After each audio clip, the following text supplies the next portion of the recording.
नमस्कार aspirants, this is Gulshan and welcome to रेसलन। तो जैसे आपको पता चल ही गया होगा कि हम बात करेंगे एसएससी एमटीएस के बारे में। जी हाँ, इस साल का एमटीएस ओपनिंग आ चुका है, नोटिफिकेशन आ गया है ऑलरेडी।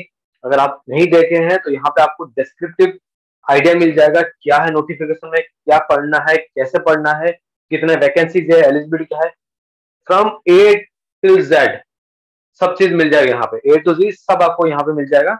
तो वीडियो के साथ बने रहिए टिल द एंड और अपना कोई भी डाउट मत रखिएगा।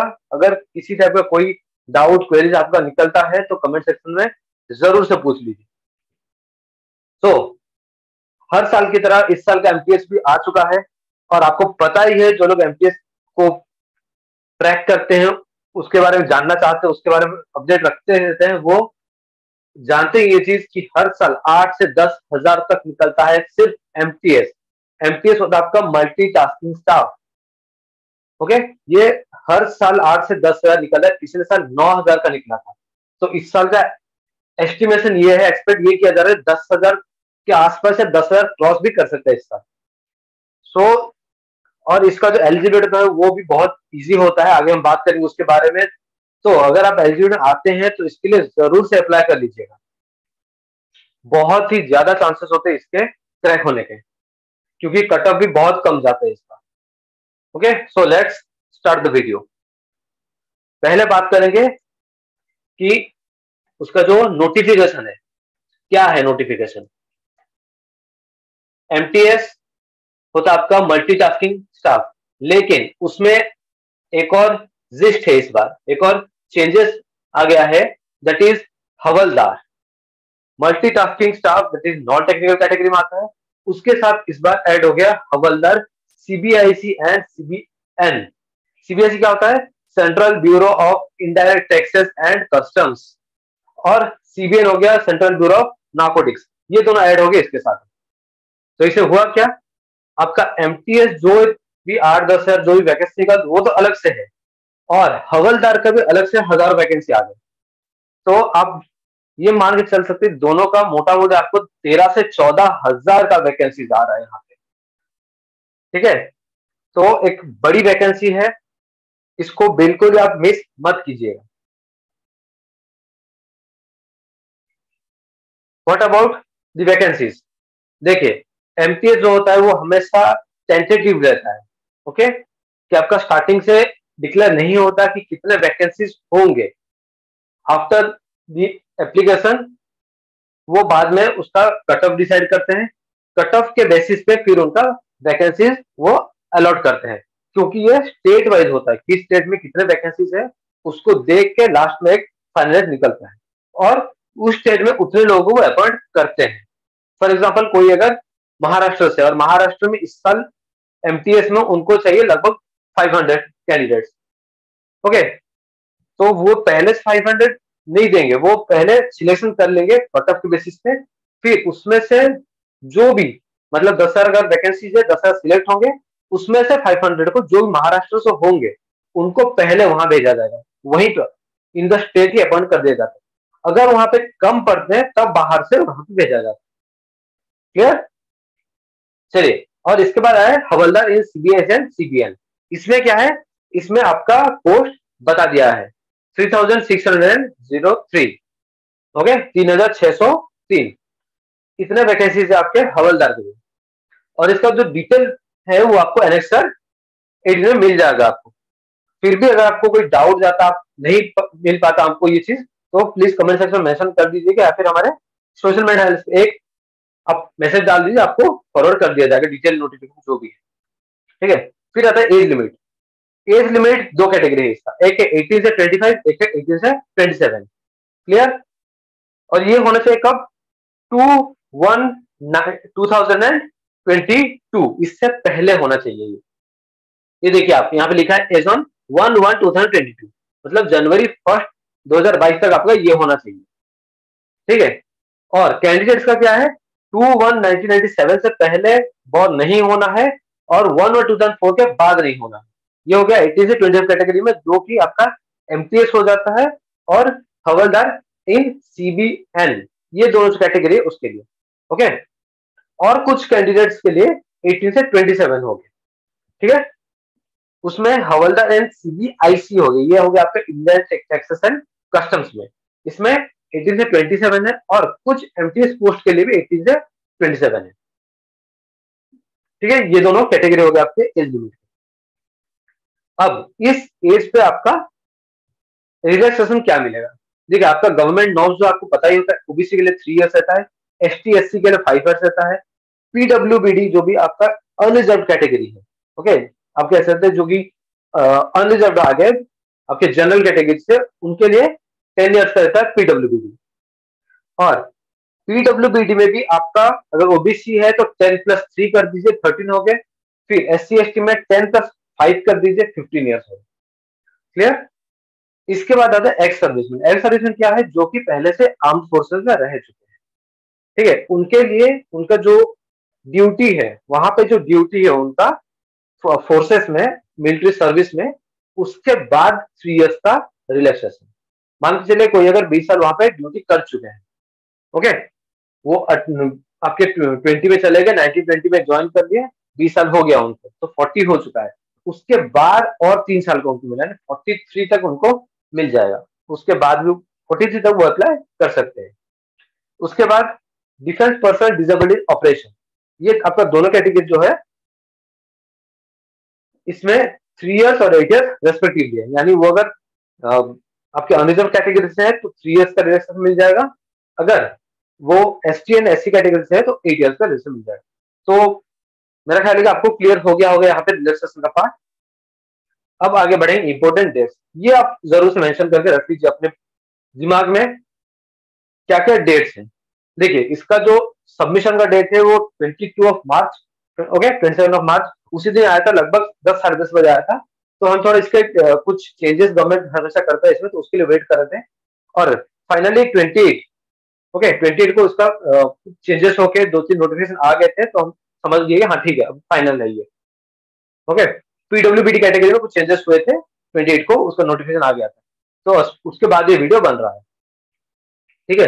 तो 27 ऑफ मार्च से लेकर आपका 30 ऑफ अप्रैल तक आप अप्लाई कर सकते हैं, ऑनलाइन एप्लीकेशन दे सकते हैं इसके लिए। और इसका जो ऑनलाइन एप्लीकेशन रिसिप्ट है वो आपका 30 of March, sorry 30 of April रात के 11 बजे तक टाइम है। फिर ऑनलाइन फी पेमेंट का आपका 2 ऑफ मई, और 3 दिन आपका टाइम दे रहा है, ठीक है, फी पेमेंट के लिए 2 ऑफ मई रात के 11 बजे तक आप दे सकते हैं। या फिर अगर आप ऑफलाइन अप्लाई कर रहे हैं, ठीक है, जो कि आपका ऑफलाइन चालान होता है, उसमें अगर आप पे कर रहे हैं, आपका जो एप्लीकेशन है वो तो ऑनलाइन जाएगा, लेकिन कुछ लोग होते हैं जो ऑनलाइन पेमेंट नहीं करते, वो बैंक जाके बैंक चालान से पेमेंट करते हैं। तो बैंक चालान का पेमेंट आप जो है वो आप कर सकते हैं बाय 3 ऑफ मई 2022, वो भी रात के 11 बजे तक आप उसके लिए अटैच कर सकते हो उसको।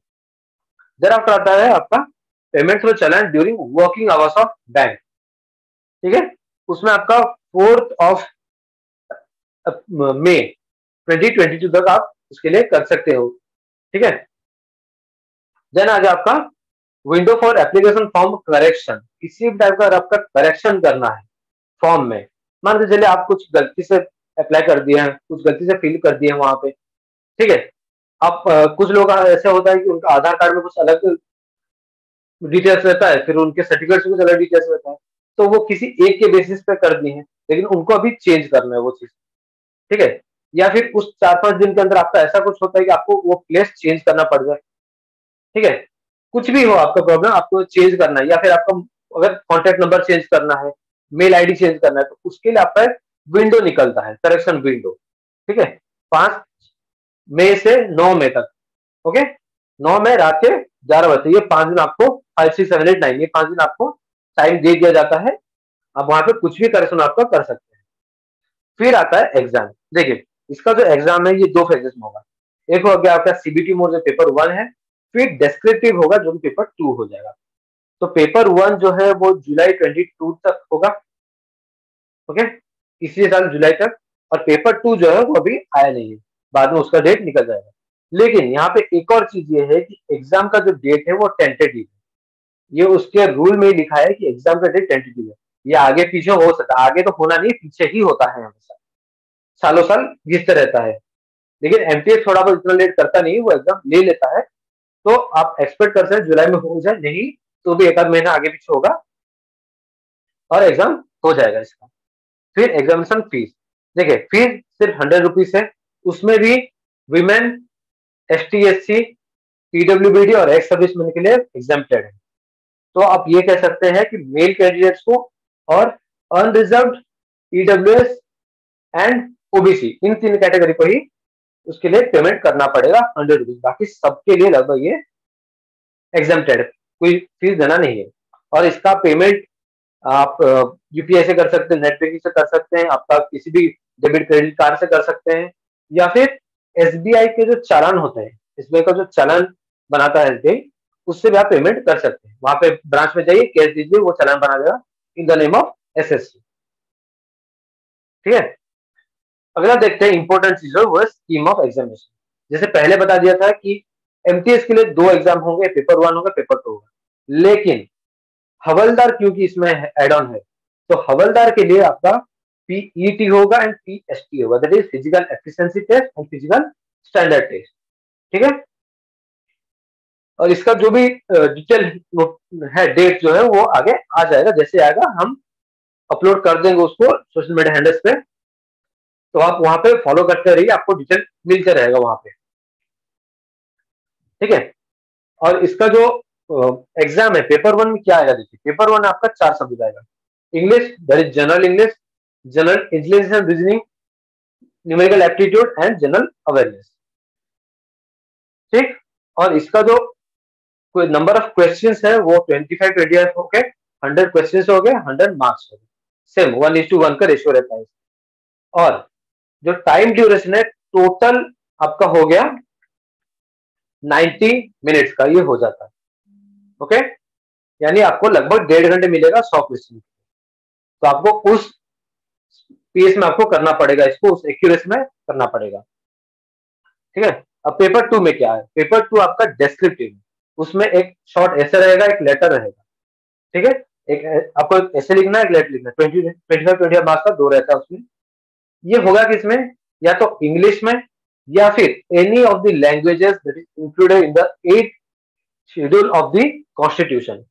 जो लोग कॉम्पिटिटिव दे रहे हैं तो उनको पता होगा 8th शेड्यूल क्या होता है, नहीं पता है तो क्लियर कर देता हूं मैं। 8th शेड्यूल जो है वो अपने कॉन्स्टिट्यूशन का एक शेड्यूल है जिसमें रजिस्टर्ड लैंग्वेजेस है हमारे कंट्री में, जो कि हमारा कॉन्स्टिट्यूशन उसका अप्रूव करता है। टोटल 22 लैंग्वेजेस है उसमें, इंक्लूडिंग आपका हिंदी, संस्कृत। ओके, ये दोनों को इंक्लूड करके 22 लैंग्वेजेस है। तो आप उसमें चेक कर लीजिए आपका कौन सा स्टेट है, आप किसमें आप इजीली दे सकते हैं, फिजिबल है, आप उसी हिसाब से उसमें आप दे सकते हैं। या फिर आप स्टेट हिंदी में भी दे सकते हैं, कोई इशू नहीं है, या फिर इंग्लिश में दे सकते हैं। ठीक, और इसका भी टाइम ड्यूरेशन 45 मिनट्स का होगा।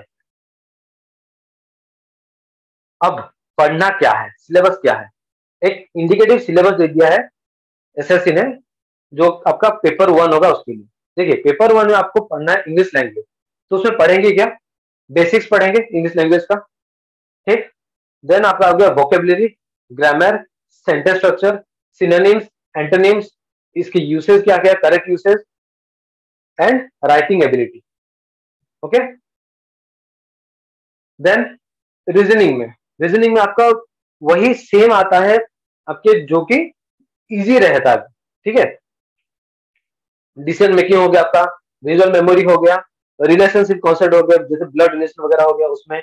देन आपका आ गया कोडिंग हो गया। ठीक है, एनालिसिस हो गया, जजमेंट हो गया, ये सब टाइप के क्वेश्चन आते हैं।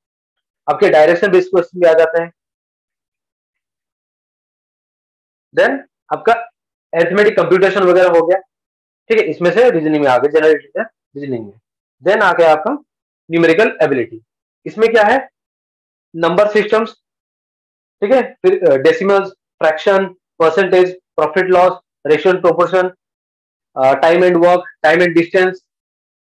ओके, टेबल्स हो गए, थोड़े ग्राफ्स आ गए, मेंसुरेशन से आ गए कुछ क्वेश्चन, तो ये सभी रहते हैं आपके एप्टीट्यूड में। देन आ गया जनरल अवेयरनेस।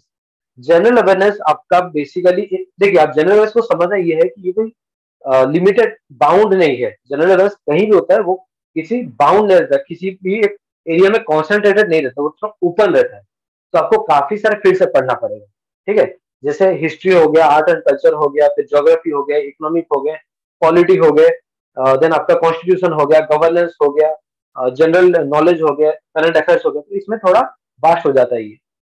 तो जिन लोगों का थोड़ा बहुत पकड़ रहता है जनरल अवेयरनेस में, वो करंट अफेयर्स में देखते रहते हैं, फॉलो करते हैं, तो उनके इतना प्रॉब्लम नहीं है, उनके लिए बेनिफिशियल हो जाता है जनरल अवेयरनेस।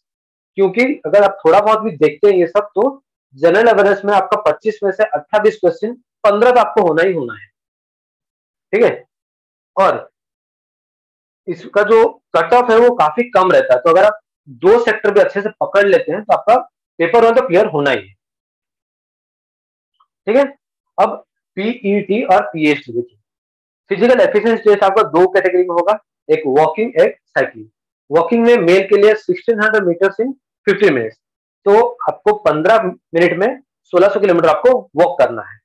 और फीमेल के लिए 20 मिनट में 1 किलोमीटर, ठीक है। तो कोई ज्यादा टफ नहीं है, हो जाएगा ये, जो लोग थोड़ा बहुत प्रैक्टिस रख रहे हैं उनका हो जाएगा। फिर आ गया साइकिलिंग। साइकिलिंग आपको 30 मिनट में 8 किलोमीटर करना है for male candidate, and 25 minute में 3 किलोमीटर फॉर फीमेल कैंडिडेट। एक और बात यह है कि डीजीपीएम और सीबीएसई, इन दोनों का जो हवलदार पोस्ट है उसके लिए साइकिलिंग नॉट एप्लीकेबल, साइकिलिंग जरूरत नहीं है। लेकिन यहाँ पे डीजीपीएम तो निकला नहीं है, सीबीएसई तो हम उसकी बात करेंगे, तो साइकिलिंग उसमें जरूरत नहीं है, सिर्फ सीबीएन में साइकिलिंग होगा, ओके। फिर आपका फिजिकल स्टैंडर्ड टेस्ट, देखिए इसमें आपका जो फिजिकल स्ट्रक्चर है उसका टेस्ट होता है इसमें, ओके। तो आपकी हाइट जो है वो 157.5 सेंटीमीटर होना चाहिए, और उसमें 5 cm का आपको रिलैक्सेशन मिल जाता है, जैसे कि गढ़वाली, असमी और गोरखा के लिए, ठीक है। और कुछ ट्राइब्स के लिए, शेड्यूल्ड ट्राइब्स के लिए भी आपको मिल जाता है 5 cm का रिलेशन, यानी 152.5 उनके लिए हो गया, जनरल के लिए 157.5। फिर आपका चेस्ट की बात करें तो 76 cm जो है आपका अनएक्सपेंडेड होना चाहिए, मतलब आपका नॉर्मल चेस्ट का साइज है वंस वो 76 cm का होना चाहिए, और उसमें 5 cm का एक्सपेंशन आना चाहिए। अब देखे होंगे एक्सपेंस जो कि इस समय रेट करते हैं उनको पता होगा एक्सपेंशन और अनएक्सपेंडेड क्या होता है। अनएक्सपेंडेड होता है आपका नॉर्मल स्ट्रक्चर जो है बॉडी का, नॉर्मल चेस्ट, जब नॉर्मल आपका चेस्ट जब नॉर्मल पोजिशन में था उसको अनएक्सपेंडेड। लेकिन वहां पे एक और चीज होता है कि आपको चेस्ट को थोड़ा वाइडन करना पड़ता है, तो वाइडन करने के बाद आपका चेस्ट कितना हो वो होता है एक्सपेंडेड। तो 76 आपका मिनिमम होना चाहिए, और मिनिमम एक्सपेंशन 5 cm होगा, तो आपका चेस्ट जितना भी बड़े हो उस पर 5 cm का एक्सपेंशन आना चाहिए। तो आप ये नहीं कह मेरा तो 80 cm का है या 82 का है मेरा और एक्सपेंड होने की जरूरत क्या है, नहीं, आपको जितना भी उस पर 5 cm एक्सपेंड करना पड़ेगा, ठीक है। और बात करें फीमेल की, तो फीमेल में दो चीज देखा जाता है, हाइट और वेट, ठीक है। हाइट 152 cm होना चाहिए, एंड 2.5 cm का relaxation for Garhwalis, Assamese, Gorkha and some scheduled tribes. तो अब मान के चल सकते 149.5 हो गया उनके लिए, बाकी लोगों के लिए 152 cm। और वेट की बात करें तो 48 kg आपका मिनिमम वेट होना चाहिए, ठीक। और उसमें 2 kg का रिलैक्सेशन मिल जाएगा आपके Garhwali, Assami, Gorkha and other scheduled tribes के लिए,